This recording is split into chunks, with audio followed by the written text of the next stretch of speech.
Good afternoon. My name is George Hishmi. I'm a member of the Board of Directors of the Jerusalem Fund, and I'm here to preside over this session. Before we go into our very exciting event today, especially with the news in the Middle East about the reaction to the Human Rights Council decision to postpone the findings of Goldstone's report, I want to just introduce two people. First of all, the Jerusalem Fund is very happy and pleased to have chosen a new executive director, Mr. Yusuf Munayir, who has been with the ADC. Many of you probably know him from there.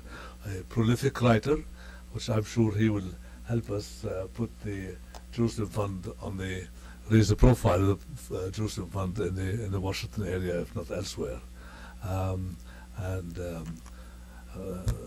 Yusuf would like to have a few words to you, please. Well, let me welcome you all officially for the first time. It's wonderful to see so many familiar faces here and so many new faces in this room, and to particularly see them this time from this side of the podium. It was absolutely an honor to be selected to take on this appointment, to direct the fund, and I look forward to seeing all of you at many events here into the future.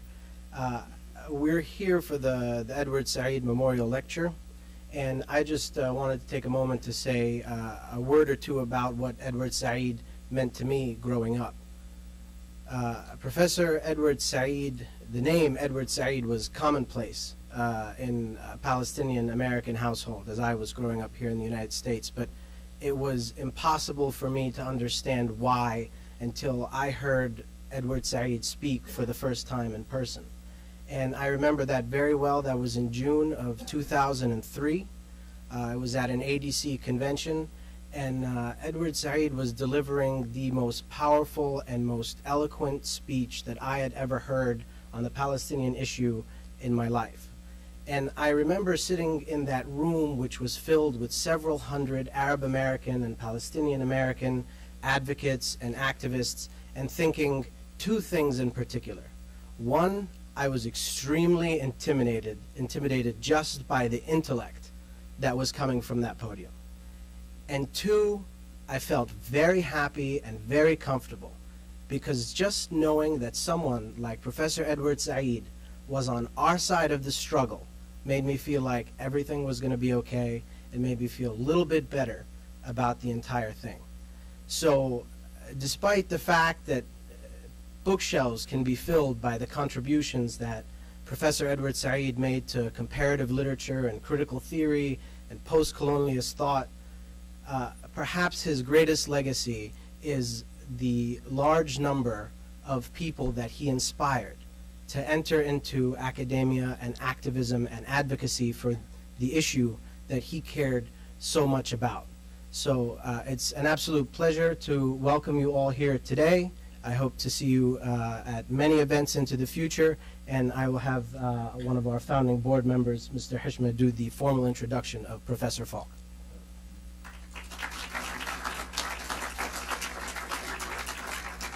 Well, judging from these brief remarks, I think Yusuf is going to do a very good job for the Jerusalem Fund. I am also happy to see that we have with us our former executive director, what was your name again? Samar Asad, who came all the way, left her twins at home. I hope her a good babysitter taking care of them, and she's going to hear. She was instrumental in getting Professor Falk to speak to us here today. I just want to tell you, I downloaded everything about Falk, his biography. I cannot do justice to this gentleman, but we all know his feelings, his views. He is the most important positions he had lately. He was the UN Special Rapporteur of the occupied territories, occupied Palestinian territories, and visiting distinguished professor at the University of California at Santa Barbara. Previously, he was the Albert G. Milbank Professor of International Law and practiced at Princeton University. He was a member of the International of the Independent International Commission on Kosovo and the Human Rights Inquiry Commission for Palestine of the Human Rights Commission. Mr. Falk is author of several books, including The Declining World Order, The Costs of War, and Achieving Human Rights. His subject is, as you have seen, is on on international law and the Palestinian question. It's very interesting that he is talking today when there is another issue that has come to surface about what the Human Rights Commission decided to shelve the findings of the Goldstone Commission on the war crimes committed by Israel in Palestine. For your information, I don't want to take much more time because you came to listen to him, not to me. There's a big uprising in the Palestinian territories on the Palestinian Authority leadership for having agreed to shelve this. Whether it was arms twisting by the US or somebody else, that was not a very wise decision at the moment. Anyway, we'll listen to Dr. Falk on this thing, and he will tell us more. He has written a beautiful article for Electronic Intifada about the subject anyway. Thank you.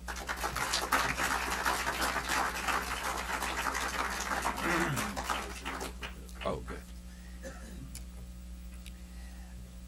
Thank you very much for that very gracious introduction. I'm very glad to have this opportunity to speak. Of course, it's any event honoring Edward Said brings powerful memories to me. He was a close friend for many years, and I think Yusuf spoke very eloquently and appropriately about the power he brought, the power and the underlying combination of insight and passion. I think that's what distinguished his brilliance from that of others who also have addressed this issue, that he had this extremely powerful intellect, but it was grounded in deep moral convictions, and it pervaded the form that political engagement took for him, particularly in the last 2 decades of his life. Edward's legacy is inspirational in view of this mixture of clarity and courage. And he was, I think, he gave a voice to the Palestinian struggle that very few liberation and emancipatory movements have enjoyed. But beyond that, I think his understanding of the conflict remains deeply instructive and should be acknowledged as prophetic due to his, I think, sense of the impossibility of achieving any kind of peace with justice on the basis of 2 separated ethnic communities.